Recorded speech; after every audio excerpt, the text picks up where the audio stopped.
Hmm? Ah! Now listen, you two knuckleheads have split our locker room in half. And when it comes to locker rooms, I like them just like my mother's bathing suits. I only want to see them in one piece, you hear?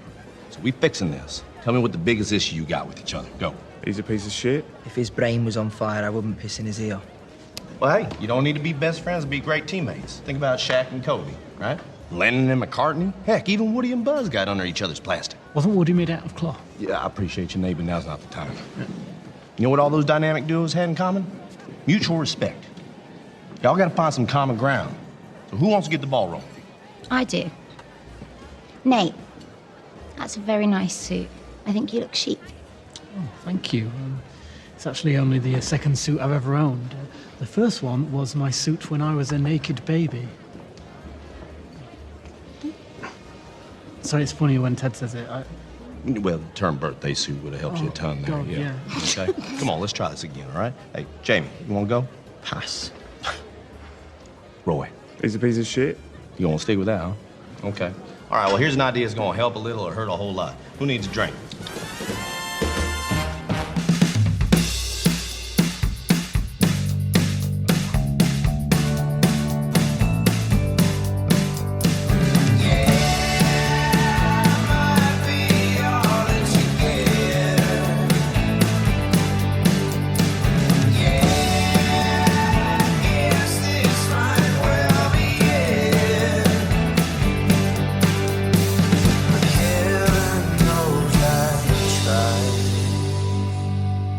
Welcome to another episode of the Revisited Podcast. I'm Ben.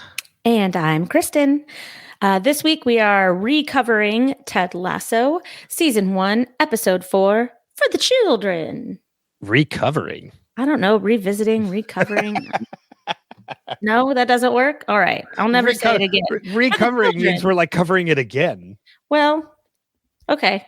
Yeah, we're covering the episode. Season 1, Episode 4, for the children. I was waiting for you to say, for the children. Yeah, I know. HQ trivia, man. I can't hear for the children without... Oh, man. You just hit a piece of nostalgia with HQ trivia. I know. I wonder if they're HQ even trivia. around. I miss HQ trivia. That was a COVID staple. I follow that. I can't remember that comedian's name either, but I follow him on Instagram. I love him. The one that did the for the children. For the children. Question 5. Question 5. I made it to the finals a couple times. That's awesome. I never HQ. did. I think the most money I ever won in HQ trivia was, I think maybe like $10, $15. That's pretty much it. Well, because you split like that cash prize at the end. So if you made it all the way to the end, you didn't get a lot. I usually won, like if I won anything, it was always like $1. I remember one time they did Back to the Future trivia, and I was like, "Yep, got to be in for that." And of course, I made it to the finals on that, and I think I made it all the way through the finals. That's wonderful. So I think that's the one I won like a couple bucks on that one. Yep. So man, HQ trivia. That's that. I did the Friends one, and I got booted out because they asked how many specific episodes David Schwimmer directed, and I'm like, I don't know that. Yeah. Who knows that answer? But they had to throw those questions in every once in a while that were like really going to cut like 90% of the people. Well, the only people left after that are the people that guessed correctly. Yeah, pretty much. Or David Schwimmer. Oh, and I bet you he doesn't even know. He probably doesn't. Man. Anyways, let's talk about Ted Lasso. Yeah. So season 1, episode 4 for the children. For the children. That's good. Now that's going to be stuck in my head. I'm so sorry. It's totally fine.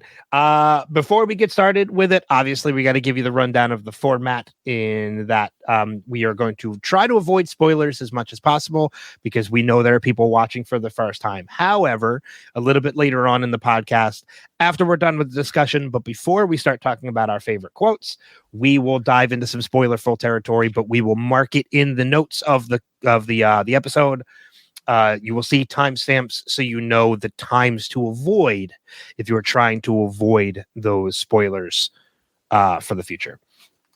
So, but if you're watching for the first time, don't listen to them, because we want you guys to enjoy what this show is and discover everything on your own.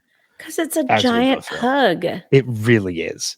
But yeah, this episode for the children, I gotta tell you, I'm just gonna put this out there, and then I'll turn it over to you to get us started. This is the episode that I think marks the first time I ever got choked up at a moment in this. There are many throughout the run of this show. There are moments that got me choked up, and there are moments that flat out made me weep. This is one of the first. I think this is the first episode where I openly got emotional at something. You know, this excuse me, this episode is just Ted Lasso at its finest. You know, you have the whole cast all together, and you really start to see that this cast has really gelled already 4 episodes in, but you also get to see these characters in softer moments, more vulnerable moments, which I really love. You know, Rebecca and Keeley start their friendship, which, you know, you can see kind of progress even throughout the episode, from Keeley helping Rebecca on the red carpet all the way to Rebecca helping Keeley with the decision to break up with Jamie. You see a nice little moment between Roy and Keeley as well, which is wonderful. You see that Sam Obisanya is delightful in every way. Yes. You know, Ted, man, Ted comes through in just the Tedest way he could possibly ever Ted. You know, comes through with the music. He comes through with Rupert. He even has, you know, the great idea to try and fix his locker room by putting his 2 morons at the same table as him. Yeah, this is, again, like we talked a little bit about this earlier on, about how you and I both share in the fact that we give any show 3 episodes. But, you know, this is a show we were sold on from the first. Yeah. You know, because 3 episodes, and one of the reasons behind that is because 3 episodes is really what's establishing the story. And then you start taking the dive into the characters post those 3rd episodes. Some, you know, you get obviously some character introductions and development, you know, ahead of time in those first 3. But it's usually episode 4 and on, you start to take the deep dives. And this is a prime example, as you mentioned, of Ted at its finest, because we talked about how none of these characters are surface characters. We're now starting to see below the surface of some of these characters. Wonderful. And Rebecca's a big one, I think. Rebecca, I think, is the biggest one in this episode. And Keeley. Keeley, we kind of saw it a little bit already, but we're definitely seeing more of it. I think with Keeley, they're starting to establish that she is going to be, I don't know how else to say this, like an evolved character. Like, we're actually going to see something more than a pretty face and a snappy comeback. Yeah. Which is what we've seen so far. I think this is where we really start to see that Keeley, there is a person that's going to have a lot of layers to her character. And it really, I mean, she stays true to her character throughout the whole series, of course, but she's kind of introduced to us as viewers in the first couple episodes as a trophy girlfriend. Yes. You know, she's the model that's with the athlete. She is the model, and that she's doing all these shoots and everything. But yeah, there is so much more to Keeley. That, and we do. Yeah, you're right. We do start to see under that surface a little bit more in this, that she is not just this bimbo-ish character. Like, she is very intelligent. She's very emotional. She's very smart when it comes to her emotions. She's incredibly in touch with what she wants. Not she's just so what she self-aware. needs. Yeah. Self-aware is the best way to describe it.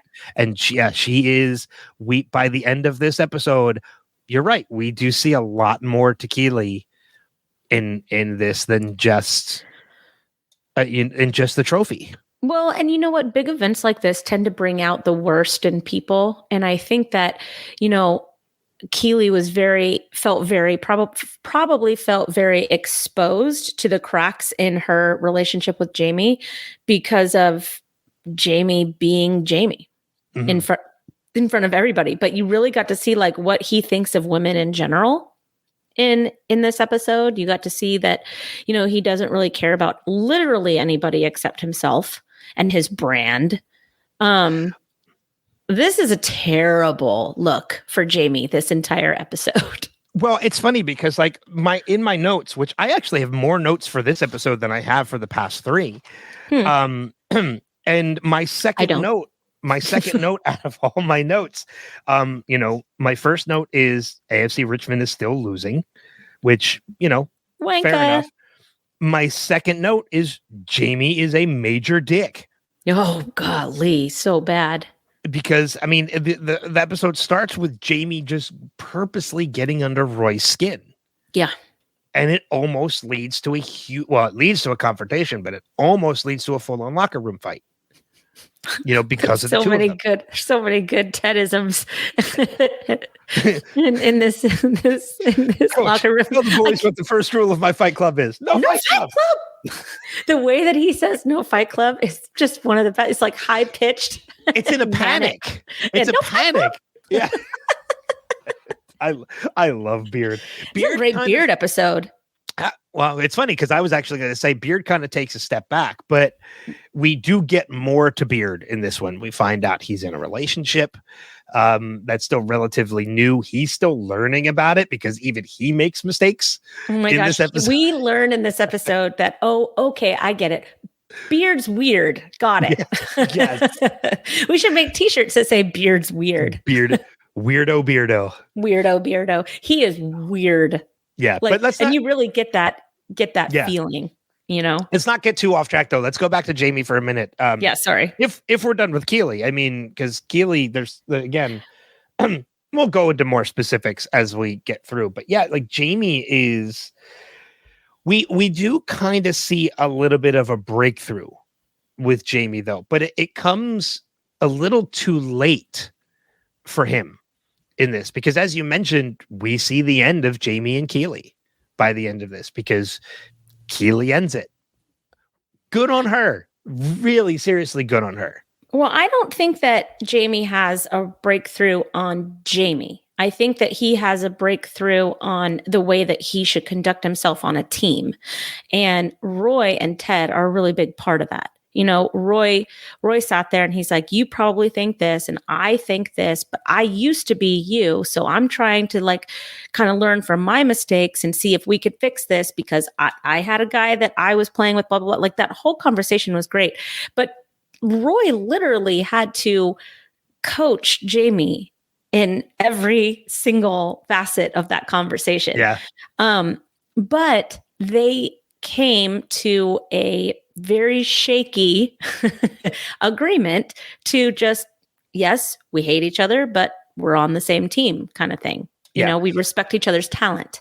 It's interesting to see them, how this episode starts, the two of them, how they start in this episode and how they end in this episode, because, we get Jamie calling Roy granddad because Roy tells him like, don't call me old man anymore. So he calls him granddad because that's Jamie being a dick.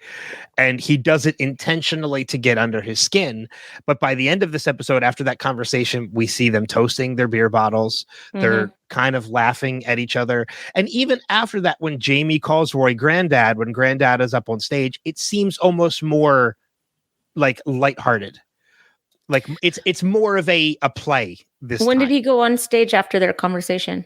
Roy's on stage getting auctioned off. That was before their conversation. No, it's not. It's after.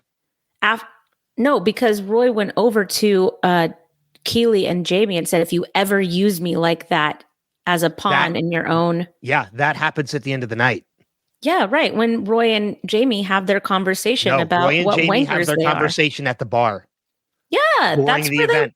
No, the conversation between Roy and Jamie happens before Roy is. It happens after Jamie's auctioned, before Roy is auctioned. I don't know. I think you're wrong. I'm not wrong. I have watched this episode 4 times in preparation That's a lot. for this recording. but I love this episode. I know. That's I also watched it 3 times before we were initially supposed to record, and yes. Well, one more time before we actually recorded. Recording. No, I had the definition of a last minute emergency. We were on the phone. we were on video call getting ready to record. Yep. And then it literally was like it came down to the last minute. We were like, I gotta go. We got to do this later. And now just to be clear, reason for what happened. and just to be clear, everybody's fine. Everybody's fine. But it was a true emergency. I had to go. Yes, it really was. But yeah, so no, the conversation with Jamie and Roy happens at the bar, and then Roy is auctioned off, and then it's the conversation with all 3 of them at the end of the night. Oh, when she's breaking up with him. Yes, when she's breaking up. Because Keely and Rebecca are because Keely and Rebecca are having their conversation in the bathroom when Roy and Jamie are having their conversation at the bar. Yes, and that happens before Roy is auctioned off. Okay, I'll believe you, but I don't. But that's okay. You know what? We could pause this right now, and I could show you the order. No. I mean, maybe. No.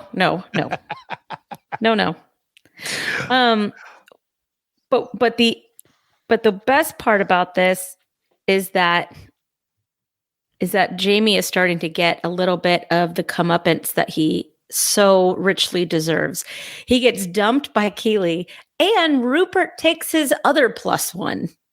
Yeah. Oh, that's another good point too, because we do meet Bex in this episode, who I have to say real quick, I don't know if this is something that you know or not. Keely Hazel is funny. Her name is actually Keely. The actress is Keely Hazel. She was at the time dating Jason Sudeikis. Oh, who plays Ted Lasso. Thank you. So, yeah, just in case some of the listeners didn't know. Anybody who's listening to this podcast knows that information. All right, fine. Maybe I'm wrong. So sorry to those of you who are. No, it's fine. I just mansplained. It's okay. Yeah. So Keely Hazel actually was dating Jason Sudeikis at the time that they were filming this season 1, and I think into season 2 they were also dating.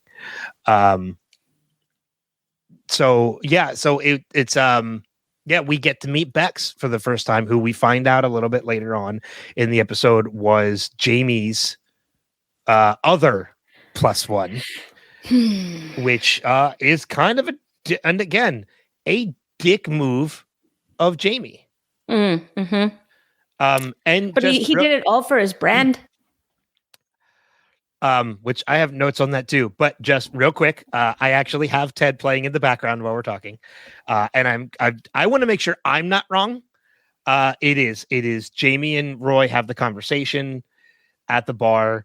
Ted and Rupert have their conversation. Keely and Rebecca have their conversation in the bathroom. Roy gets auctioned off, and then the musician comes up, and then it's the end of the night. Yep, because she comes back from the bathroom and she says, and she talks to Bex, who was sitting with Jamie. Yes. Yep. I got it. I remember. I want to say too, as far as Jamie and his brand, in that scene where he's getting dressed with Keely, and he decides he doesn't like how he looks, and then he decides to take his shirt off because it's his style. I have no problem saying this. He looked damn good in that fucking suit. Oh, you mean with the shirt? With the shirt. Yeah, he looked amazing. I would wear I would wear that. Mm-hmm. He is going to be a mess without Keely. Oh, well, yes. I like it when he's eating soup like it's a frickin' chicken wing. Another reason why shirts were invented. Yet another reason why shirts were invented. Golly. I mean, and that just him eating the soup proves just what an asshole he is. Just this arrogant man-child. Well, and I was just going to say child. That's the word. I mean, look, we've all, as adults, spilled food on ourselves. I did it yesterday. This is a whole mouthful. Like, this is a whole spoonful. Who does that? Who eats soup like that? Tipped back in his chair and just like dropping it into his mouth. The whole time watching, I'm like, if my 10-year-old son did this, I would be like, what? Where do you think you are? You're right. Who eats soup like casually leaning back in a chair? My ass is over that bowl. Yeah. Totally. And I'm scraping the spoon on the side of the bowl to make sure there's no drips. Because we are civilized. We are not a child. Yeah. I mean, you would have been better off at this point just picking the bowl up and drinking out of the bowl. It would have been classier than what he was doing. Yeah. But the whole no shirt thing was stupid. Like it just shows how inexperienced and childish Jamie really is to make a decision to do something like that. Well, and it really highlights the fact that society is giving millions of dollars to children and expecting them to act accordingly. Yeah. I mean, obviously that's a big problem. I remember when Kobe Bryant in his rookie year, and I think even beyond his rookie year, but I remember in his rookie year, he had a financial manager. He had somebody that gave him an allowance and told him what he could and couldn't spend. And he used to be notorious for tipping terribly because he wasn't allowed to spend more money and he had spent all his money. Mm-hmm. And so, but he didn't go into financial ruin. He learned how to, I mean, granted, he had a lot of personal problems. He had a lot of, there were a lot of headlines at one point due to Colorado and that Colorado case. But if you look at just how he grew as a player and as a man throughout his entire career, like, I don't think, because he catapulted to fame. I don't think that he would have been able to be as successful as he ultimately was at the end of his life had he not had that foundation in the first year. Mm-hmm.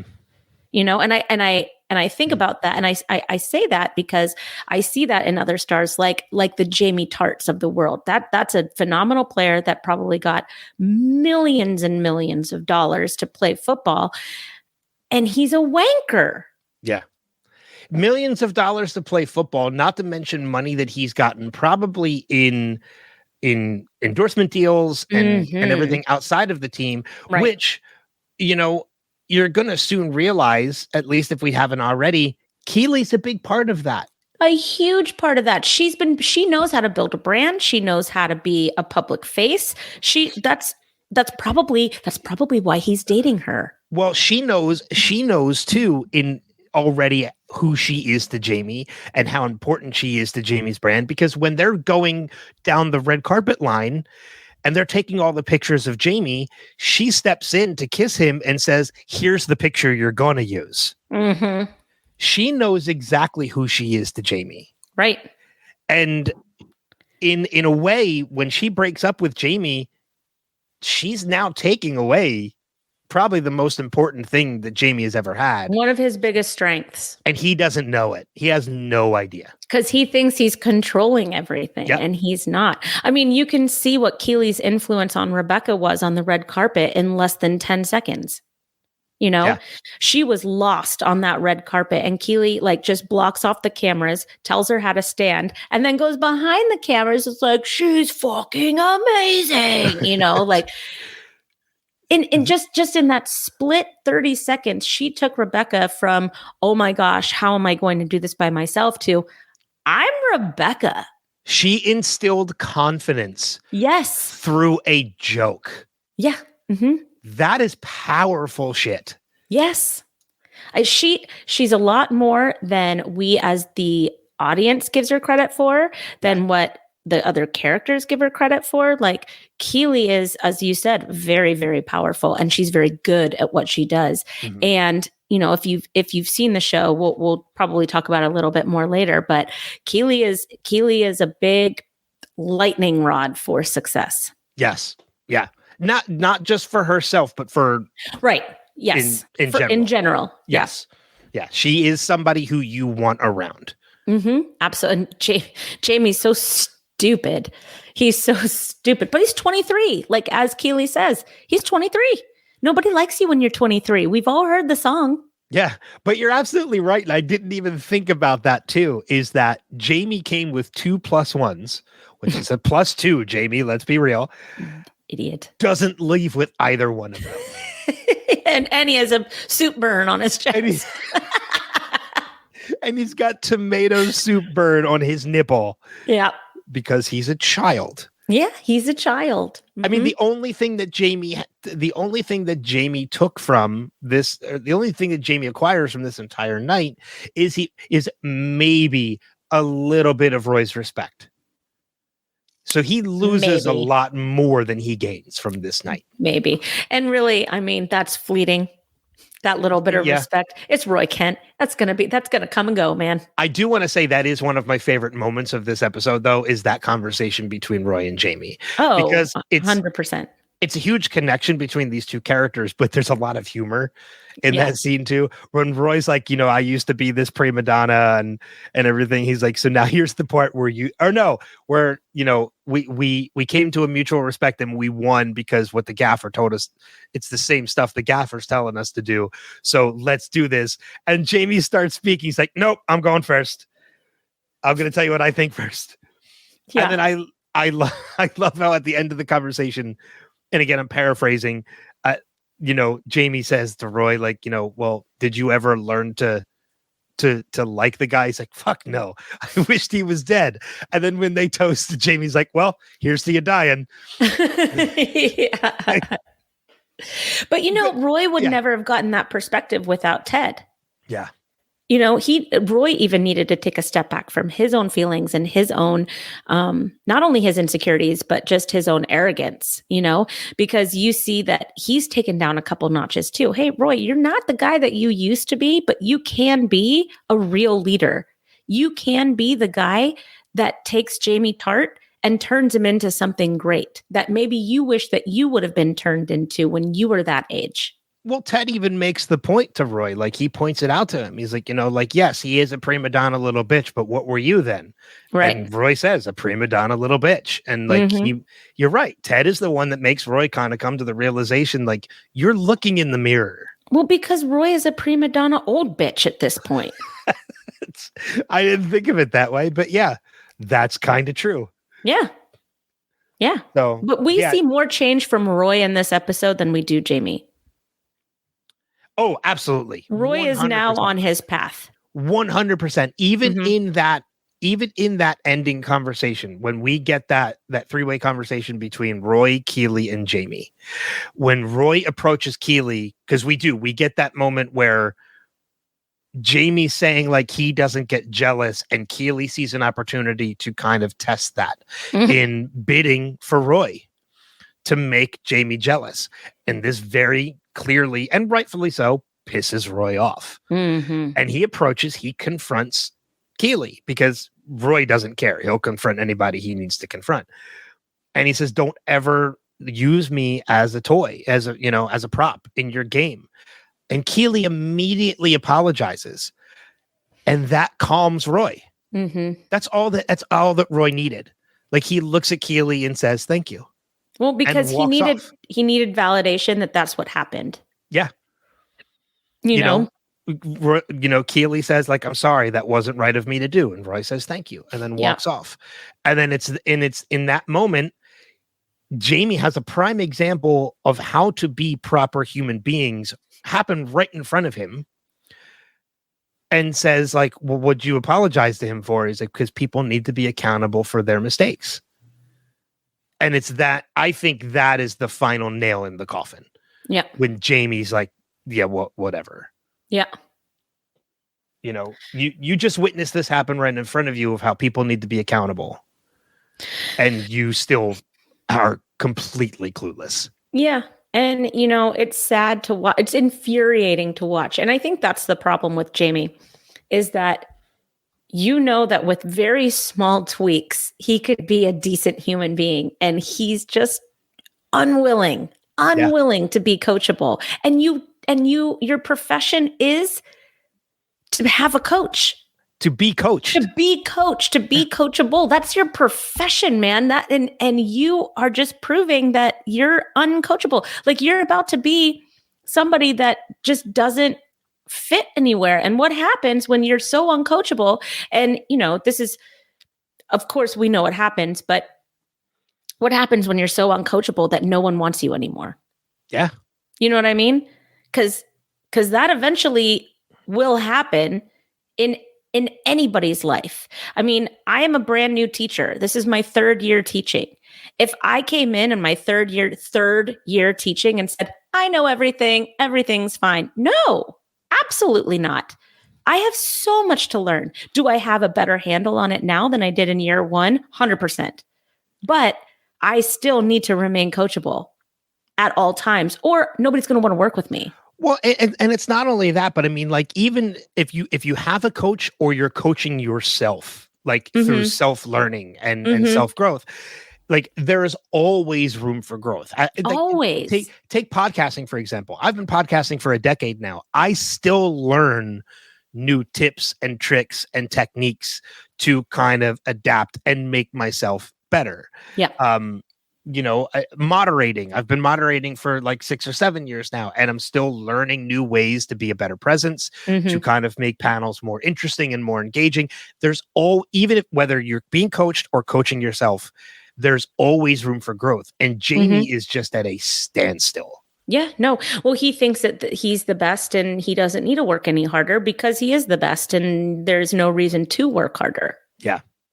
I mean, I remember when I first started podcasting, I would write down every last word I was going to say because I was so nervous. And now I just jot down notes. When I used to interview people for the podcast, I used to write every question I wanted to ask. Yep. And now it's like, okay, here's a couple bullet points as to things I want to make mention of throughout the course if I get the opportunity. But otherwise, it's like, okay, introduction, let's chat. Right. But that only comes by being coachable, by wanting to learn, by wanting to grow, and by accepting the fact that you are going to make mistakes. That's just inevitable. Yeah, exactly. I got observed this week and I had to abandon my lesson midway because it was such a disaster. But, at least the person that observed me saw that it wasn't me. It was the student. So that was good. Well, there you go. That works out. But yeah, like Jamie thinks he's already at his peak. He's the top shit at this point without realizing at the same time, you are on a team that is losing. Like you can't be the best in the world on a team that's not winning. Right. There's clearly something wrong here. And you are a part of it, whether you like to realize it or not. Yeah. You're only as good as your weakest link. Yeah. And you could be the best on the team, but you can also be the weakest link at the same time. That's a really good point. Yeah, because if you have a strong person who is great at what they do, but they're not willing to work with others on that team, you are weakening the team. If he was a better team player, that team would be winning. Yeah. Yeah. Period. Exactly. I love Jamie Tart, though. I love talking about him. He's infuriating as hell, man, but he's good TV. Yeah, I agree with you. And he is a very dynamic character. Yes. We've talked about a lot of like what these characters are now are not who they become later. Or not who they remain to be later. There's a lot of growth coming for Jamie. Yeah. It's just a matter of you got to stick around for it. It's infuriating now. But there's things coming. We'll leave it at that. We'll probably talk a little bit about it during spoiler talk a little bit later on. Maybe.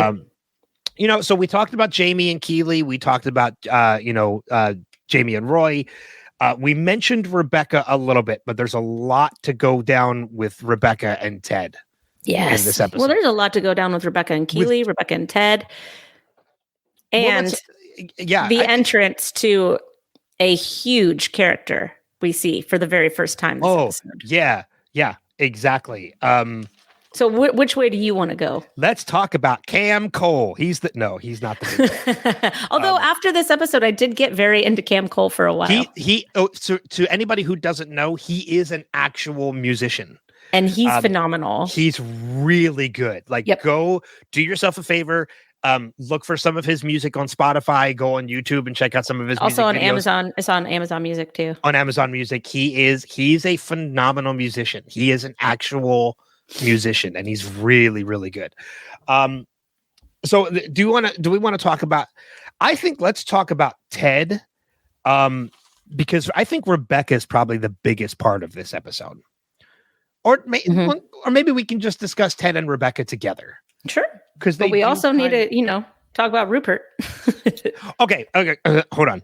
Real quick. Let's talk about Nate. Because there's a little bit there. Oh, Nate. There's a little bit there. So let's kind of Nate in his suit. That whole thing with Ted buying Nate the suit. Because you have to imagine that's what happened. Like, he's like, we're going to make a little pit stop. Who does that? Like, he bought Nate a suit because the suit he came in didn't fit. It's the dumpiest soup I've ever seen. And not only that, but you kind of put two and two together a little bit later when Nate poorly tries to make that joke. Like, when Keely compliments him on the suit, saying you look good, he's like, this is the first suit I ever owned, other than the suit I wore on my birthday. Like, I loved that joke. I audibly laughed. I thought it was hilarious. But he meant to say birthday suit. And I got it too. But like, it was just an awkward delivery. That's very funny.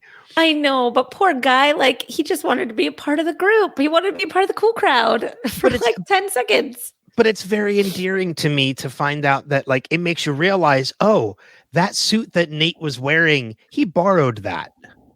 He said it was his dad's suit. Oh, did he say? I missed that. Yeah, he said it was his dad's suit. He said, I just borrowed a suit from my dad. This is okay, right? And he's like, no. Yeah. But I love the fact that Ted just saw something that Nate needed and just did it.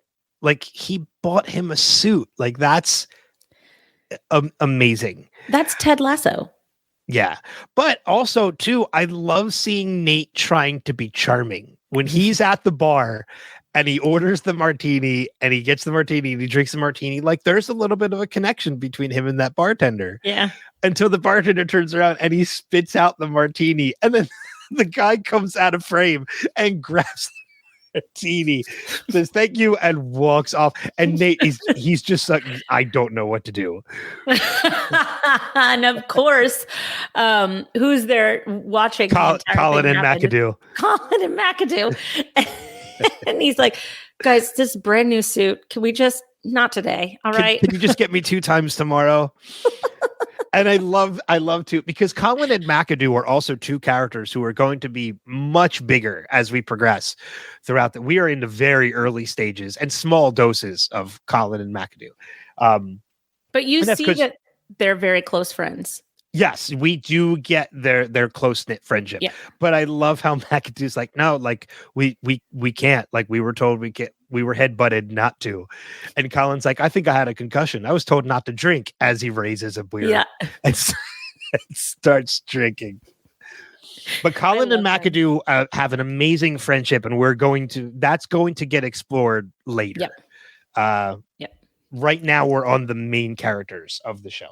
And Sam Obisanya.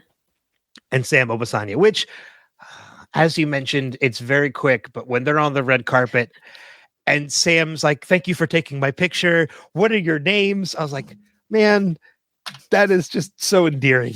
He's just so cute. Like, he's just so grateful to be there. And I mean, I think Sam Obisanya is someone that we should just all strive to be like.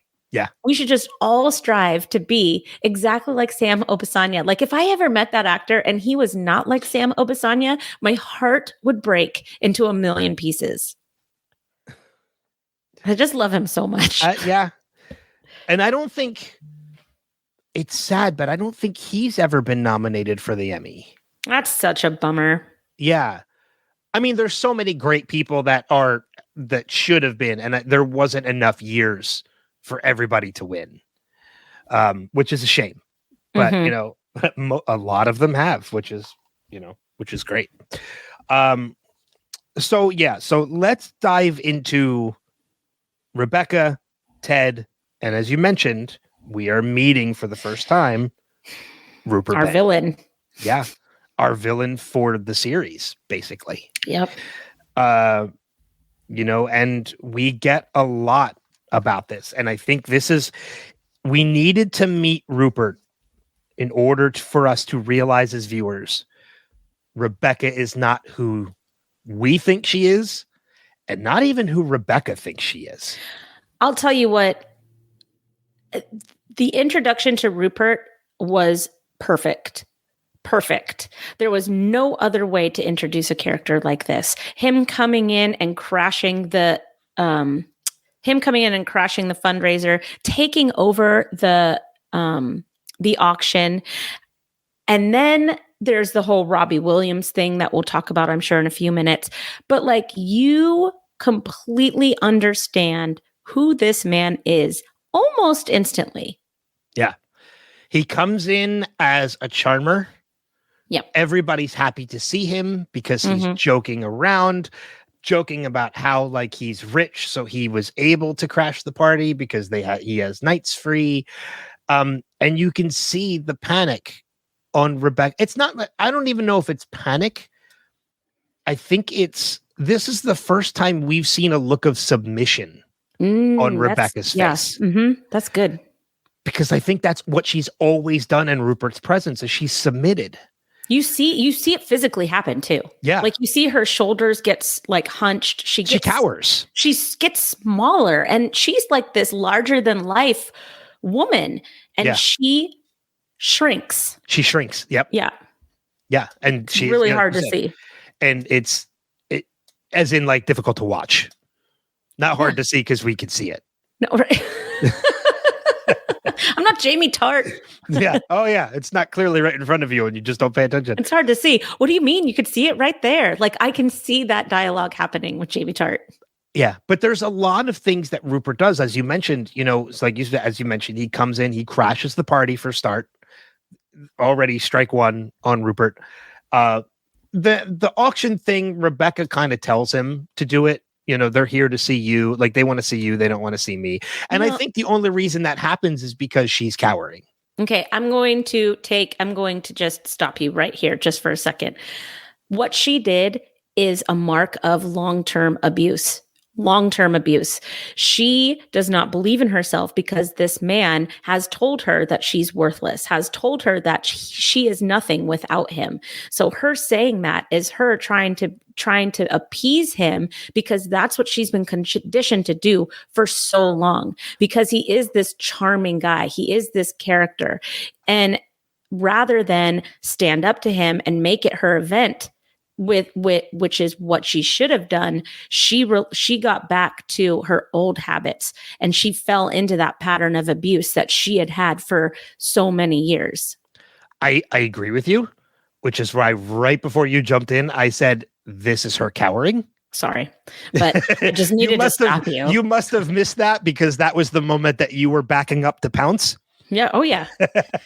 So you missed me saying my cat tail was wiggling in the background. I agree with you completely. This is her backtracking to how she was when she was Rupert in that abusive relationship.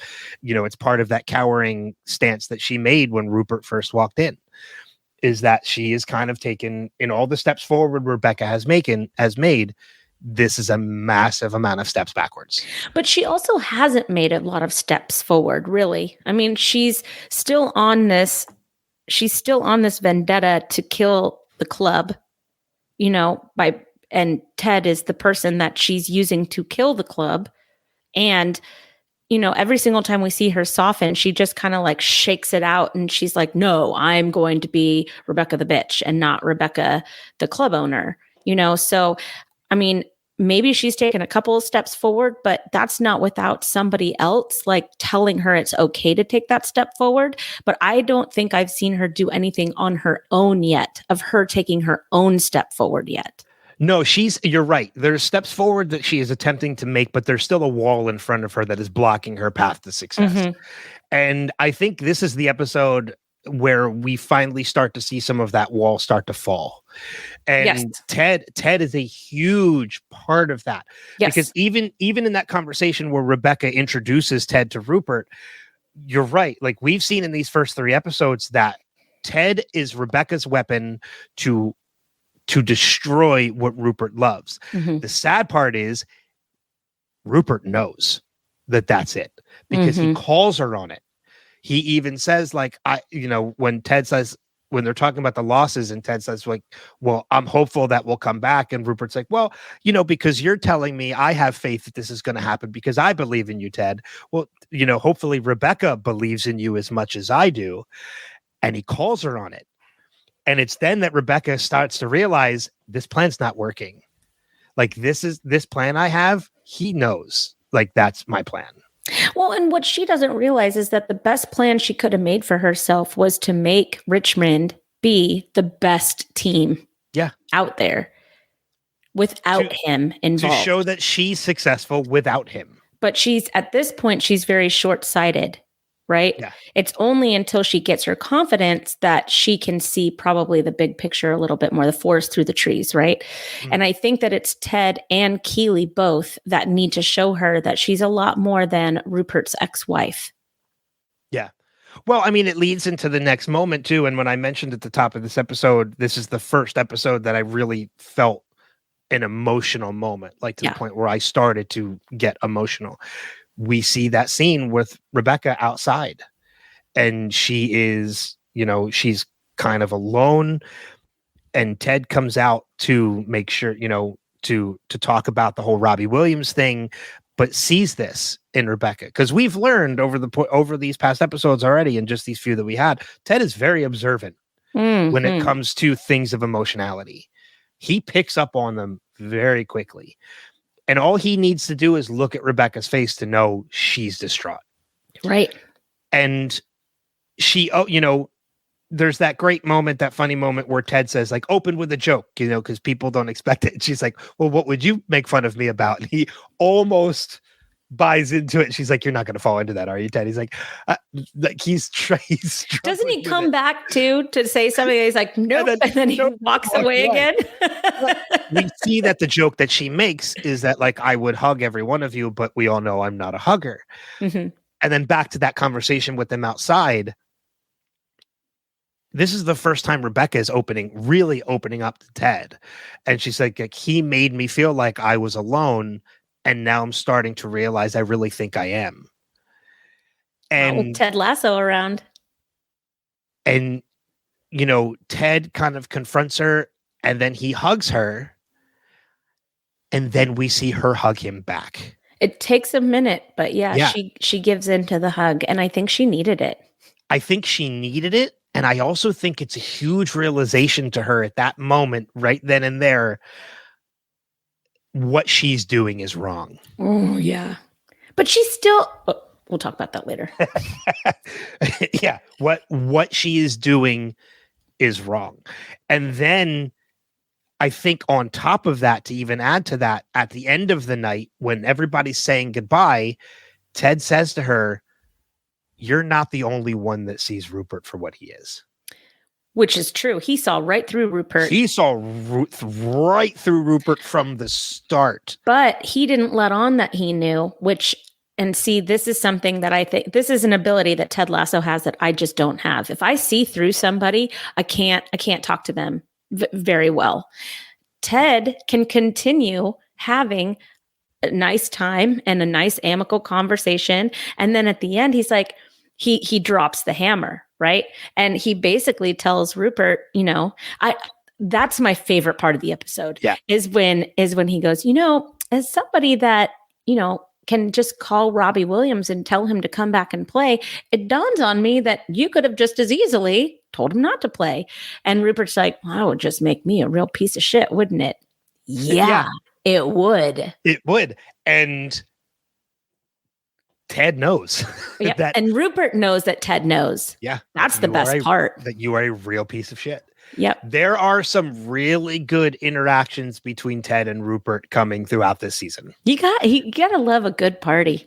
Yeah. Oh, well, there's the best one that I can't wait. No, we'll talk about it. Yeah. Oh, yeah. Oh, you mean Rupert Ted moments? Yeah. Yeah. Oh, God. Yeah. There's a great one coming. Yeah. But we'll anybody that's seen the show knows immediately what we're talking about. It's totally fine. It's the one where Ted murders Rupert. No, it's not. He doesn't murder Rupert. There's no murder in Ted Lasso. No, there's no murder in Ted Lasso.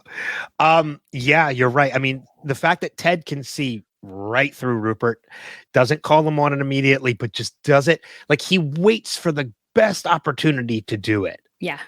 And it, like, you're right, it drops a hammer on Rupert.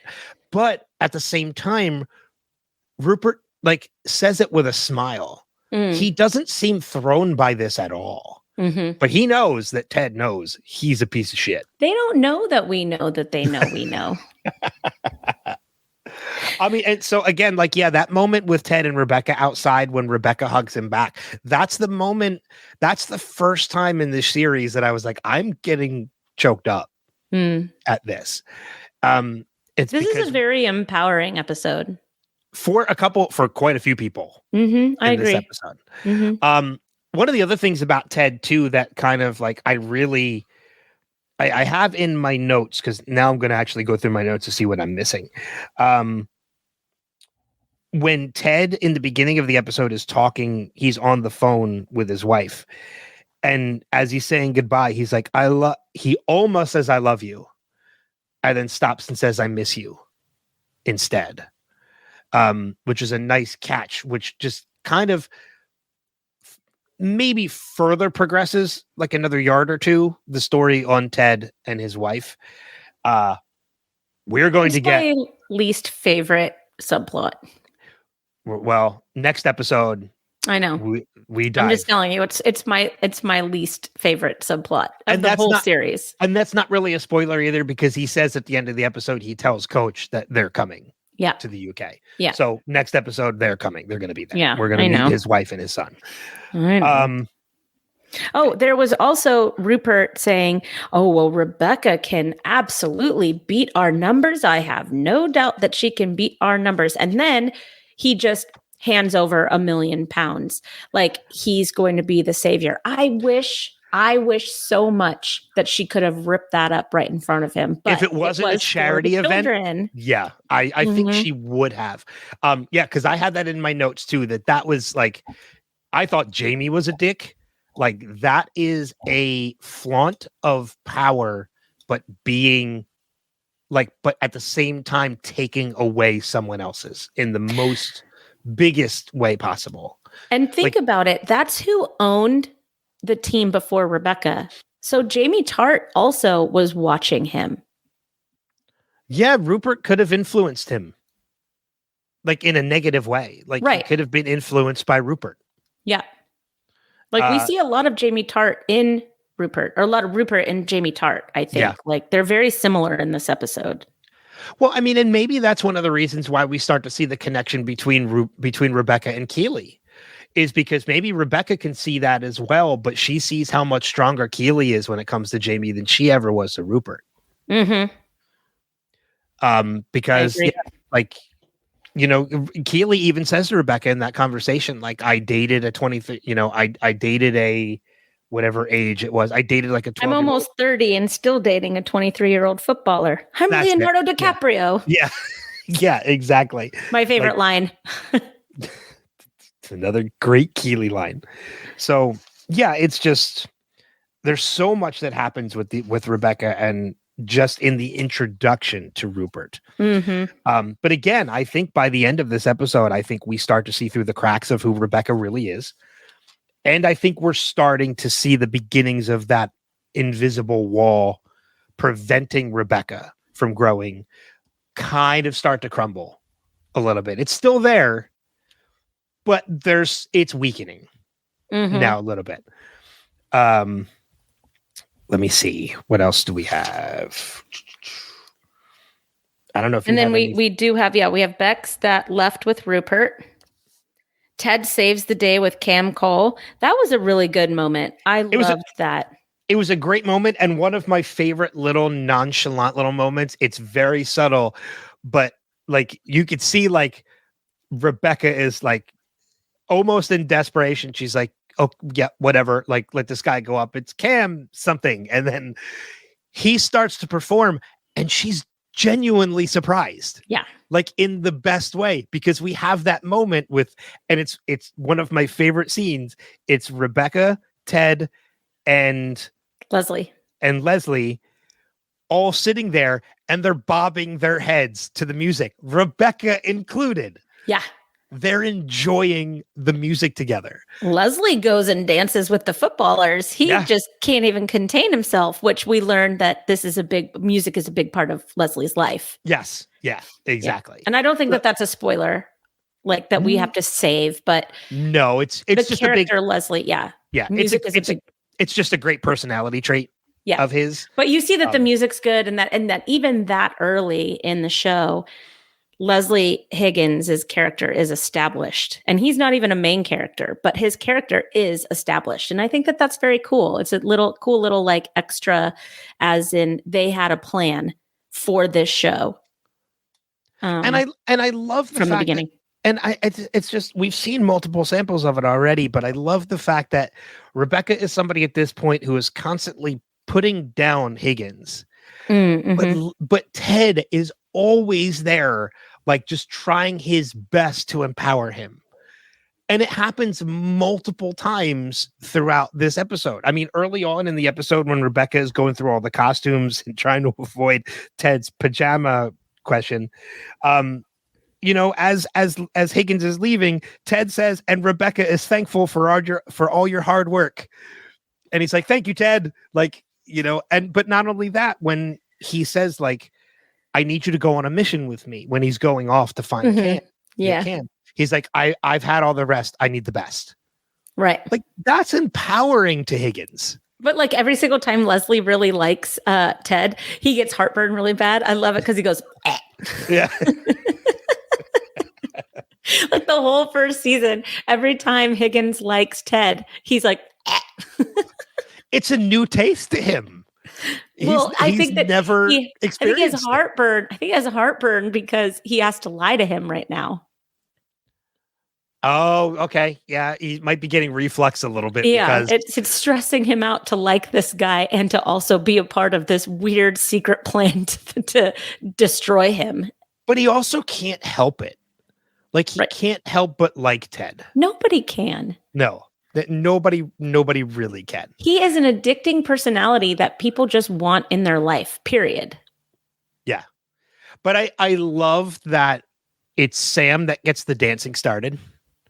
Just because he is that happy-go-lucky person. The music hasn't even been going for 10, 15 seconds. Yep. And he's already grabbing people and leading people out. He's everybody's hype man. He's amazing. And then you're right. We see Higgins just kind of like in a snap, just start going crazy and going out on the dance floor. We see Beard is out there, like he's jumping around like a madman. And Rebecca is legitimately enjoying the music. Yeah. Ted has come through for her. That's big. Yeah. When nobody else was. Well, because Ted he didn't through. want to put Rebecca in the position to ask Rupert for anything, too. And I think that was a big motivating factor for him. Yeah. Yeah, that's a good point. He didn't want to. You're right. He didn't want to put her in the line of fire. Mm-hmm. Well, line of fire is not really the best way to put it. But no, in you're debt right. to Rupert. That's a better way to put it. Yep. Yeah, that's definitely a better way to put it. Let me see. Going through my notes here, I love the mentions of West Side Story. When I was 15, I was an understudy for Anita. We'll talk about that when we get the quotes. Yeah. It was an all-boys school. It was an all-boys school. I mean, Keely and Rebecca's scene in the bathroom, I think, is fantastic. I think watching them roll away together with a bottle of champagne and the little weird bicycle cart. Yeah. I thought that was beautiful. I I loved it that Rebecca still did what Rebecca got on that cart and threw caution to the wind. And instead of doing it with Ted, I think it was the right decision for her to do that with Keely. I think both her and Keely needed it and needed each other. And it really kicks off their friendship in a really fun way. Yeah. I Rebecca and Keely's friendship throughout the course of this series becomes one of my favorite elements of this series. Yeah, I would agree. It really does. The only other thing I really have here before we get into some spoilery territory, is there's a good theme here by the end of it, and it really comes at Cam Cole, because Cam Cole, when Ted brings Cam in, he tells Rebecca, don't judge him by the way he looks. Basically, do not judge a book by its cover. And I feel like that has multiple facets throughout this, because at the same time, while he's telling Rebecca, don't judge a book by its cover, like don't judge Cam by the way he looks, I think that's also Ted's kind of way of telling Rebecca, I know there's more to you than just what I see. Yeah. I would agree with that. Ted lives by that motto, don't judge a book by its cover. Rightfully so. Yeah. And when it comes to Rebecca, that's very important. Rebecca puts on this facade because she's trying to seem powerful. Ted is not judging her on that. He'd rather get to know Rebecca and see the real Rebecca. He's not judging her just by what he sees. He's still waiting for Rebecca to show herself. He's still waiting to meet Rebecca. Yes. He's still waiting to meet Rebecca. He knows because like you said earlier, he can see through people pretty quickly. He knows why he's there. He knows why he's there. Yeah. And that's not going to stop him from doing anything that he wants to do. He's a great coach. Yeah, agreed completely. So any final notes before we kind of jump into the spoiler territory and then we go into quotes after that? No? No, I'm good. All right. So then with that being said, this is the point where we're going to ask you to pause. If you want to avoid the spoilers, you can pause the podcast now, go check the notes so you'll know when to come back in to the podcast. And when we come back, we'll do the quotes and feedback as well. So that being said, man, there's a couple things in here we are getting some really early glimpses of. And so most notably in my notes, Roy and Keely. Yeah, they have a good moment. The chemistry between these two characters is starting. And man, like I can't wait. And I think one of the things is too, I think Jamie sees it. He sees it, but he's choosing not to see it because he still thinks that he's just, he's hot shit. Yeah, exactly. Yeah. He thinks that he's perfect and that'll never happen because he's perfect, Yeah. I really love the fact that you have Rebecca and Keely talking about her relationship with Jamie. I'm glad you brought this up because this is in my notes too. But I don't know what you're going to bring up. I don't think you know which direction I'm going in, but I can't wait to see what you're about to say. Oh, okay, go ahead. But in season 3, we see Rebecca have a very similar conversation with Bex. Oh, that's not where I was going. Yeah, about her relationship and ultimate marriage with Rupert, because Rupert is now dating the nanny and Bex knows it. And Rebecca's like, yeah, man, I and so they team up to kind of destroy Rupert a little bit in season 3 with what he's doing, if I remember correctly, which we'll have to redo anyways. But you see this full circle. And I didn't really notice it until I saw this episode that Rebecca counsels Keely, Jamie's first +1. And then in season 3 counsels Bex, who is Jamie's second +1. And, also married to Rupert. So anyways, I just, I love that. But you tell me what you thought. Oh, no, I saw something. See, I didn't think about that during that conversation because I was focused on something else.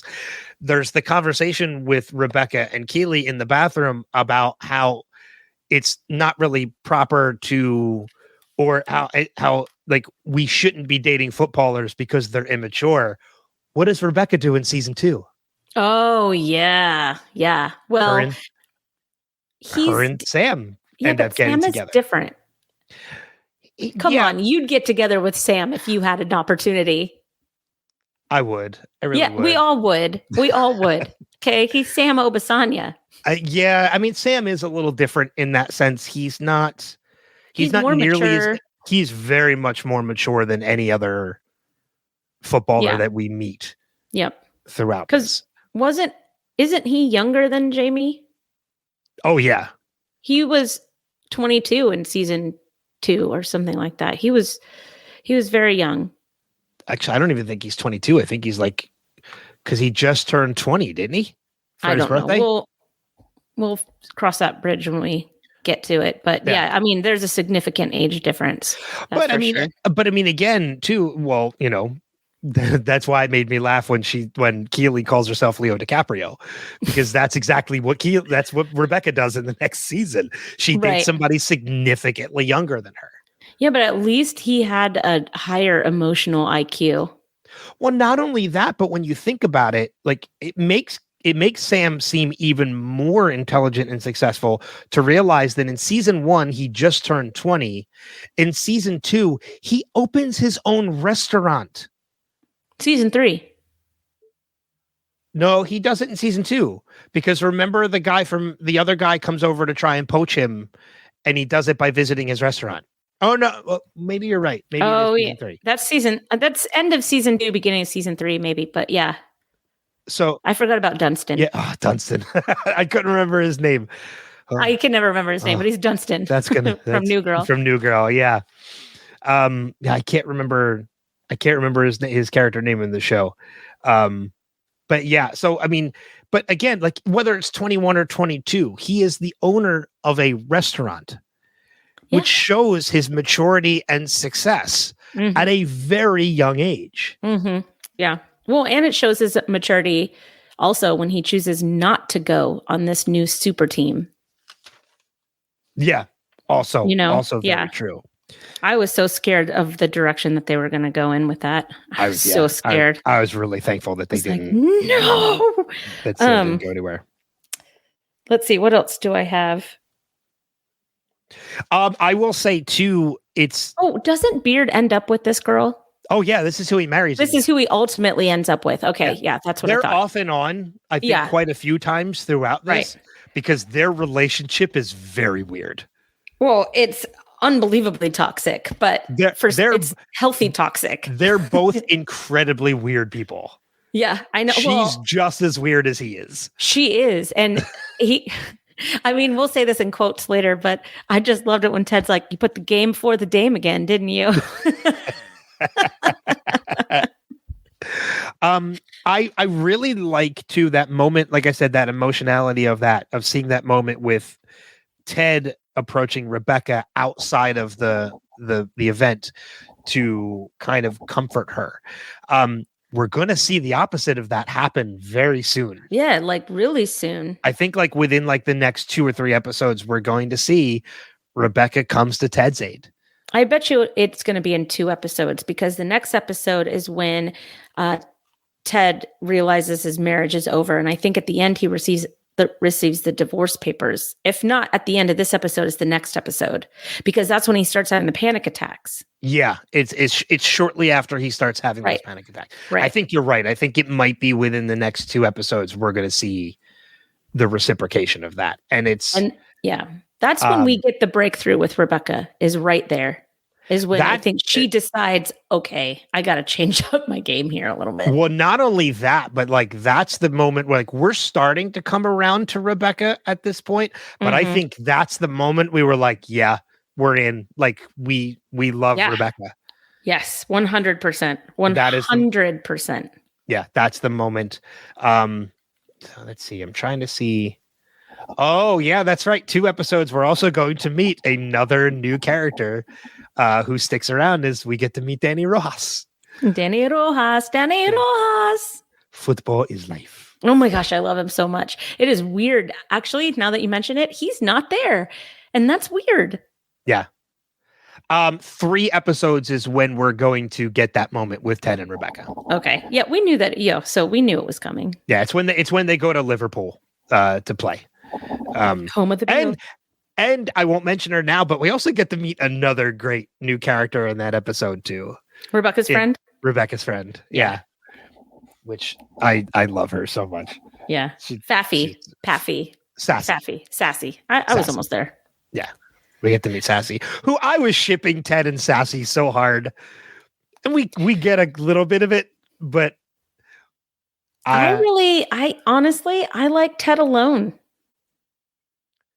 Well, because I think Ted had a lot of things he needed to work out for himself.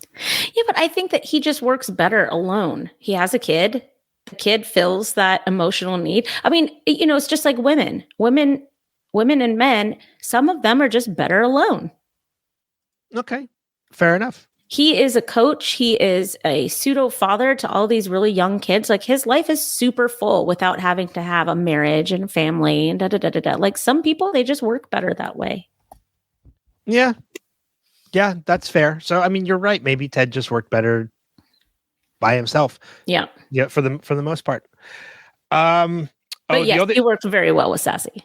I loved him with Sassy. I just loved that Sassy just kind of brought out some. But that's also a perfect relationship, the fly in, fly out kind of relationship that Ted Lasso needs. I know we're not there yet, but it's one of my favorite. It's kind of getting a little bit ahead, but we're in spoilers, so I can talk about it now. It's one of probably my favorite moments.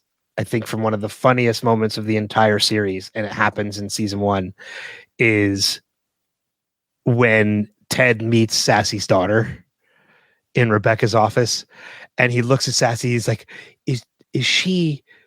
And she's like, "Ted, we were together one time, and it was a couple weeks ago. Plus, the way you finished, I don't think you're." And it's like, "Oh no, never mind." He kind of cuts the conversation off like right then and there, and I'm like, "Oh God!" Like it's so damn fun. Yeah, I love Sassy, so we're gonna meet Sassy. But again, we're getting ahead of ourselves. And then we have Higgins' love for music coming up, in the background a little bit, which, that's one of my favorite parts. It's the Amsterdam episode again, which is my favorite episode in season 3. But we really get to see in season 3 in the Amsterdam episode where Higgins is, we get to see how deep he loves music. So it's nice to see just a little flicker of that in this episode in season 1. And again, like it goes to like how multifaceted every single character in this series is. Yeah, they were ready to go. From Rebecca and Ted down to Higgins and and Nate, like every single character is multifaceted. The only other thing I think I really have in as far as spoiler goes is during the conversation with Jamie and Roy, we hear Jamie tell Roy about the poster that he had hanging on his wall. Oh, yeah. Then we see it later. We see it later, as well as another poster. Yes, we're going to see many things later. It's going to be great. That doesn't happen till season 3. But we will eventually see that poster. It's going to be great. He tells Roy, I used to have a poster of you hanging on my wall. And we find out it's still there. It's not a used to. He never took it down, which I think is oddly very sweet. Oh, it's Jamie Tart. He's a little boy. Yeah, he's a little boy that just wants to be loved. That underneath all of that horribleness, and that's what gets me through this early Jamie Tart. To be quite honest, is that I know. Okay, there's just an act. He's fine. He's Jamie Tart. We love him. We love him. We know who Jamie is going to become. Yeah. And thankfully it doesn't take too long. We kind of, we remain with this Jamie through season 1 until maybe the end of season 1 when we start to see a little bit of a breakthrough in Jamie. And then he has to leave. Yeah. Which sucks because then we that was the major breakthrough with him too. He became a team member. Okay, we're getting ahead of ourselves. Yeah. Okay, let's go back. Let's get out of this. Okay, so to everybody back, you're back now. We're gonna go over some of our favorite quotes. You're back now. Everybody back. You're back now. Thank you, Captain Obvious. Amazing podcasting right there. Sorry, I panicked.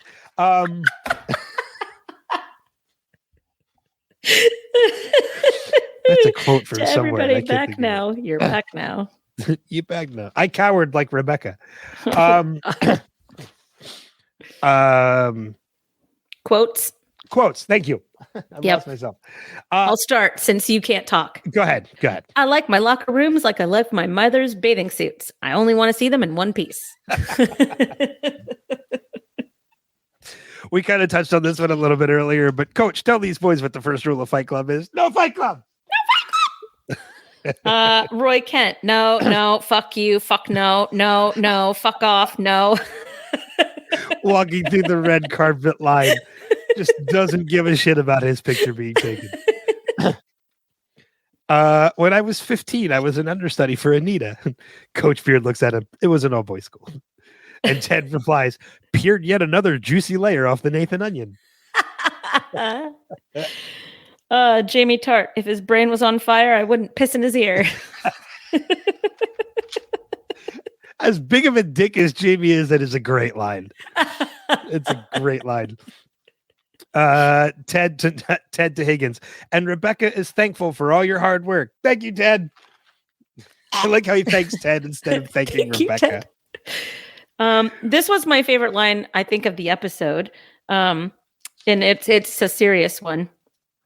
But it's Rebecca, and she says, I was married to a man for 12 years who never once took responsibility for a single one of them. Oof. It's a harsh line and a harsh reality. Yeah. Yeah. And I think that's what made Keely say, oh, yeah. Okay. Yeah. Okay. How about you? I don't really have many others. I have the other one, though. We kind of made mention of it earlier. With Rebecca to Ted. So what should I make fun of myself about? Oh. And then Ted just kind of like fumbling with it, and Rebecca saying, you're not going to walk into that, are you, Ted? He's like, Nope. no, ma'am. Nope. I had one more, but I said it during spoiler talk, but it was, you put the game before the dame again, didn't you? Because they're playing that mental game of chess. And he just couldn't let it go so they could party. Yeah. And all she wanted to do was like go to the party, and he's like, I'm good right where I am, baby. Yep. Let's play chess. God. So many great quotable lines. Yeah, that was my last one, though. I think that's pretty much all I have. And the only other one I have, we kind of mentioned, yet another reason why shirts were invented.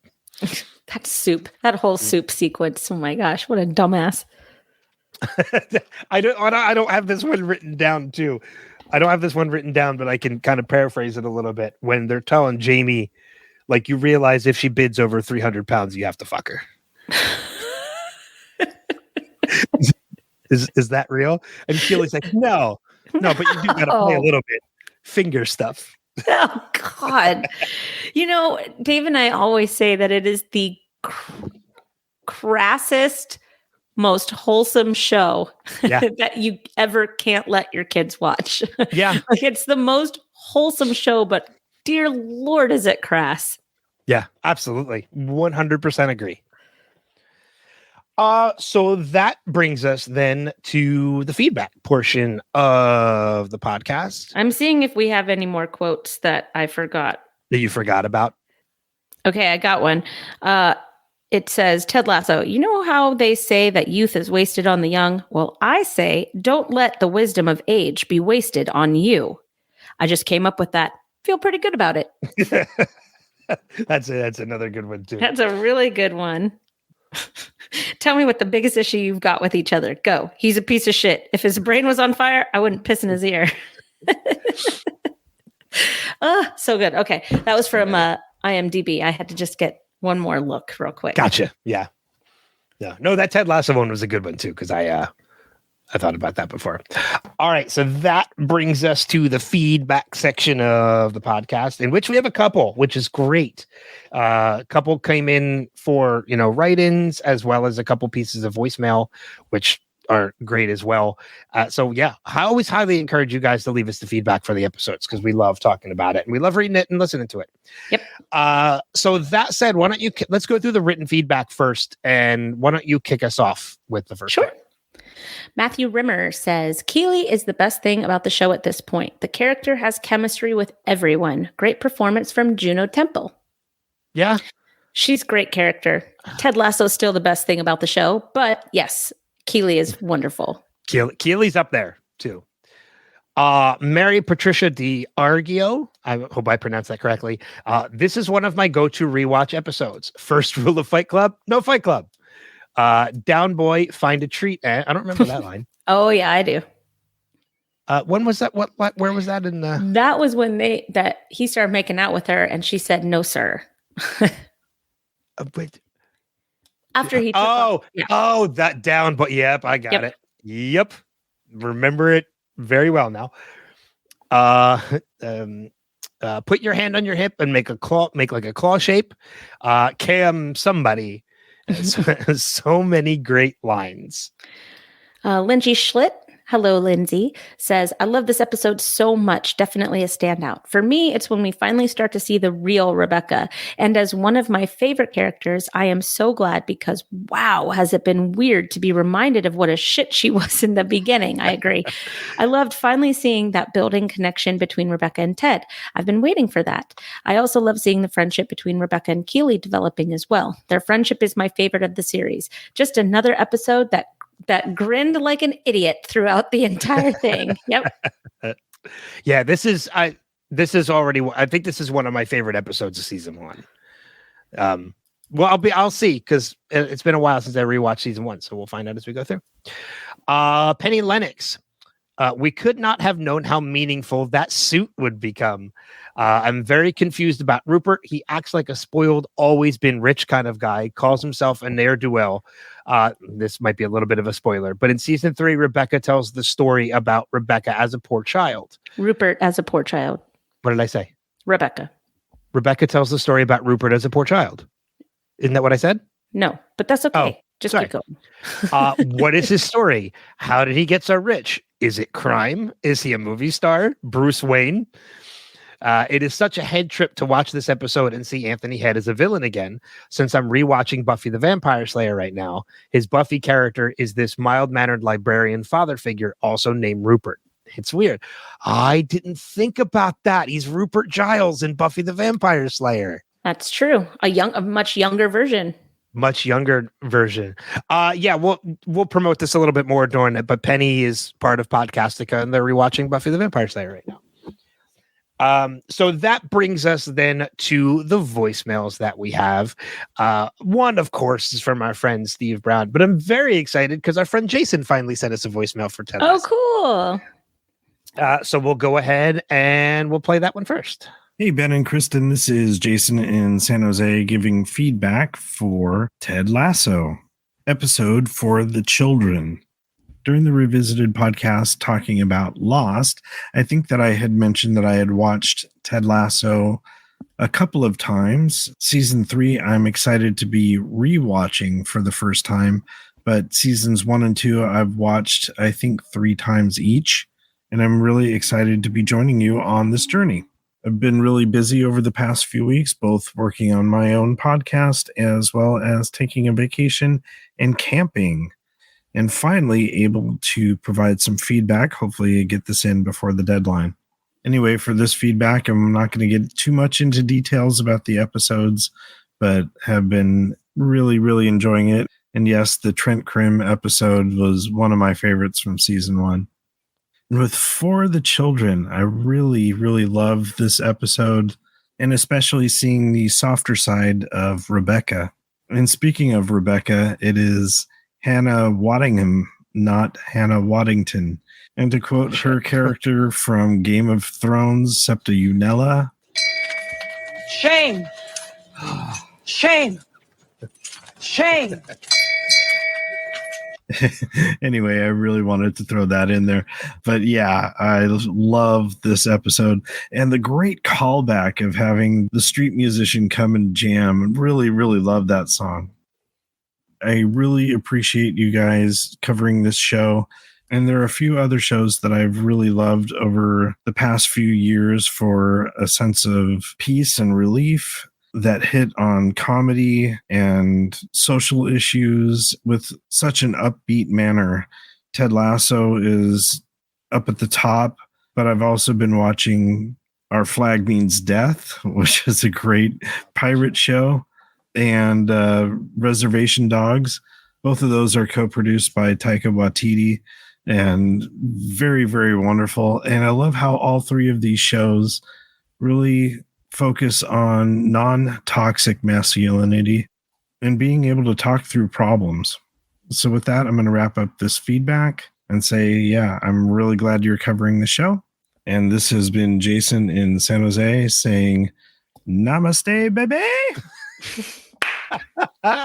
That right there was amazing. Namaste, baby. That was, I have no words.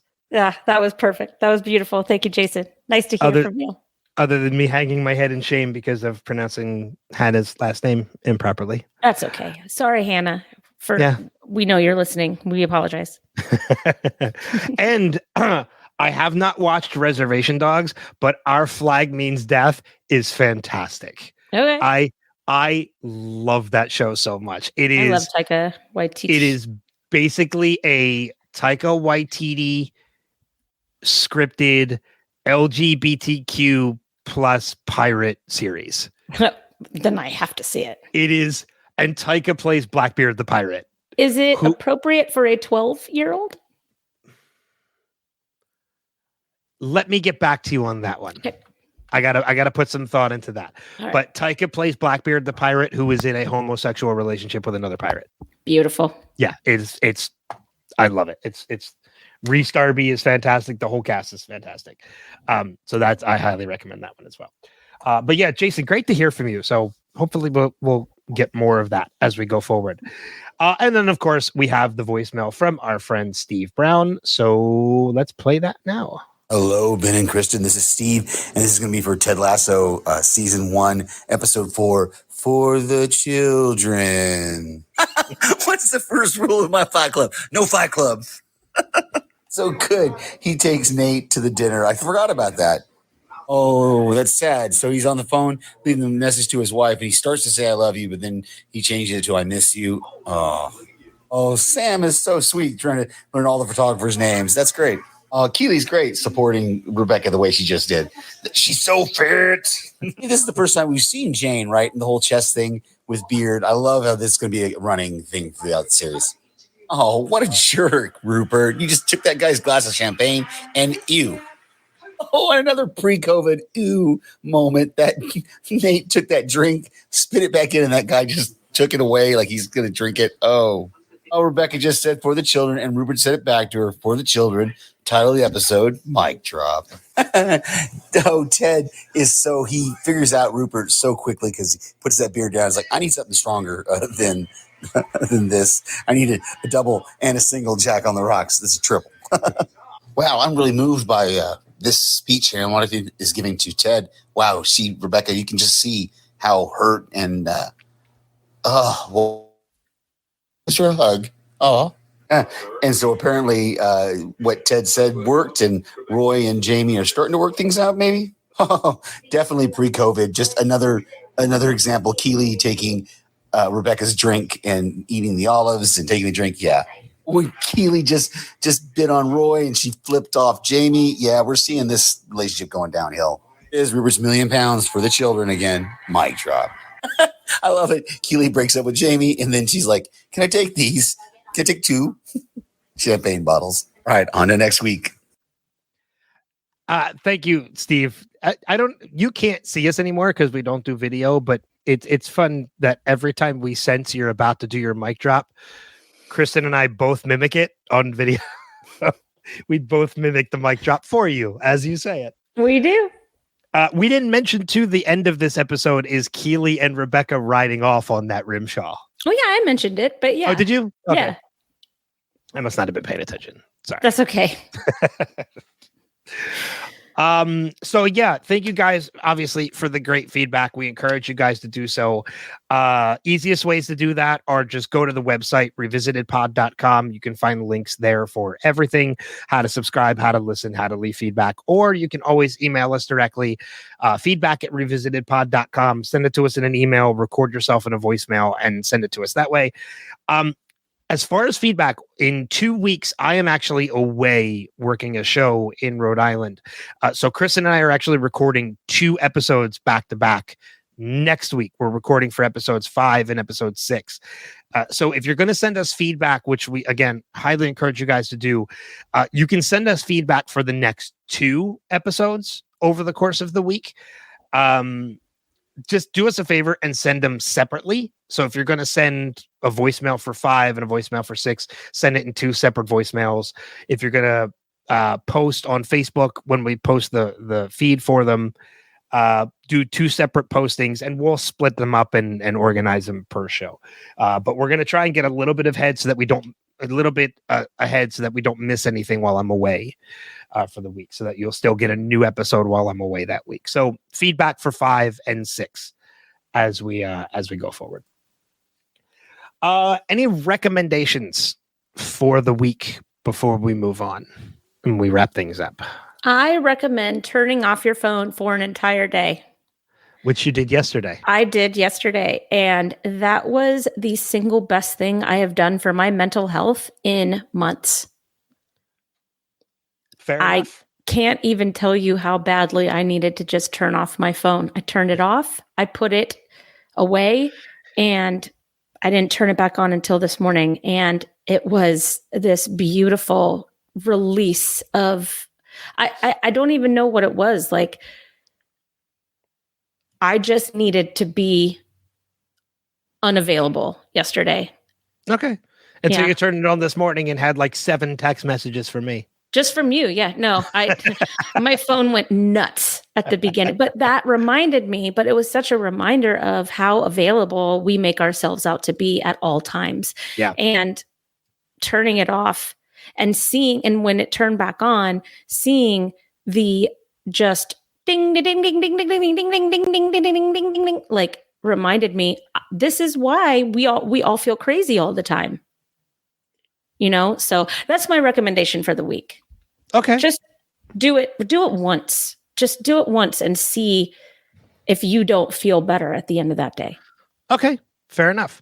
I have 2, if that's all right. Yeah. I kind of shared in Jason's, our Flag Beans death, but I have 2 show recommendations. One of them is a returning show for the 3rd season, which is a show I've really enjoyed, and I'm loving that it's back because it kind of popped back up unexpectedly. I didn't see any promotion for the 3rd season. It just kind of appeared. And that is a show on Amazon called Upload.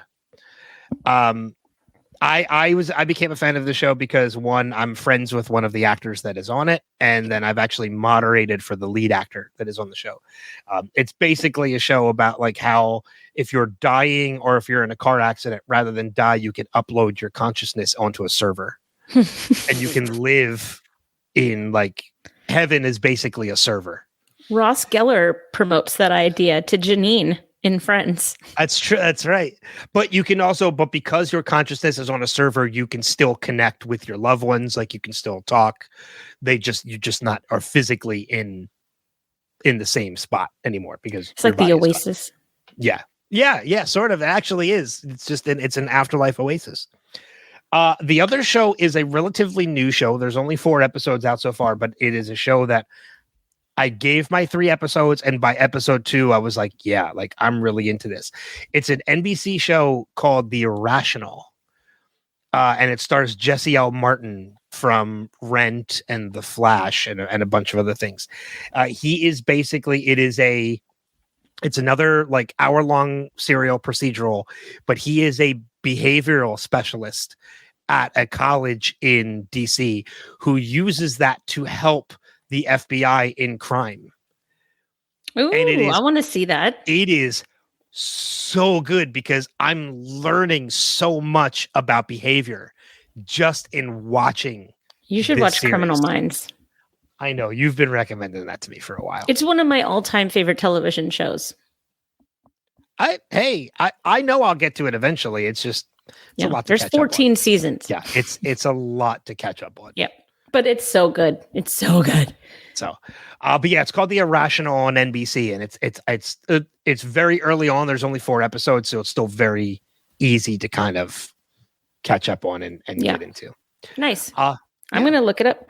But that's kind of all I have. Any final notes before we get out? Nope. Turn off your phone. All right. After you're done listening to the podcast, turn off your phone. Yeah, no, don't do it now. Yeah, don't do it right now. Turn it off when we're done. Namaste, baby. I kind of want to steal that to end the podcast now, but that's Jason's thing. I'm gonna leave that to him. We can just make him a button. And I could make it a button. Hey, we had Jack Just Sucks from Steve for a while. Jack does suck. I'm doing my rewatch with my kids. Jack still sucks. Don't worry, everybody. Jack still sucks. So cool. With that being said, again, leave us feedback for the next 2 episodes so that we don't miss anything out on the week. But until next time, we'll see you guys. Oh shit. Sorry. Before we go. Sorry. I mentioned it and I want to make sure we do it. Now I want to promote Podcastica a little bit. Oh, okay. Yeah. Real quick. Go over to podcastica.com. There's a ton of great programming over there as well. We mentioned Penny covering Buffy the Vampire Slayer right now. Paik and Rima are currently covering Fall of the House of Usher, which is the new Mike Flanagan series on Netflix, which I hear is phenomenal. Well, it's a Fall of the House of Usher's Edgar Allan Poe. It's Edgar Allan Poe. Yeah. They're already working with really good source material. And I think they're covering Great British Bake Off again right now too, which is currently in the new season. We haven't seen that yet. I have a Great British Bake Off fantasy league I'm in, which is... I watch it just to feel good about myself, to be quite honest. No, that's how it happens. That's what happens. Jason and I believe it was Lucy just finished their coverage of Daryl Dixon, Walking Dead Daryl Dixon. Oh, is that over now? You guys just finished up with Ahsoka. Yes, we did. Not too long ago. How Wheel of Time just wrapped up. So there's a number of shows wrapping up, but that just means more content is coming. So podcastica.com, go over there, check it out. There's something for everybody. Now, with that being said, thank you guys as always for listening. Thank you for following along, leaving feedback, all that you guys do. But until next time, we'll see you guys out on the pitch. Take care. Bye. Bye-bye.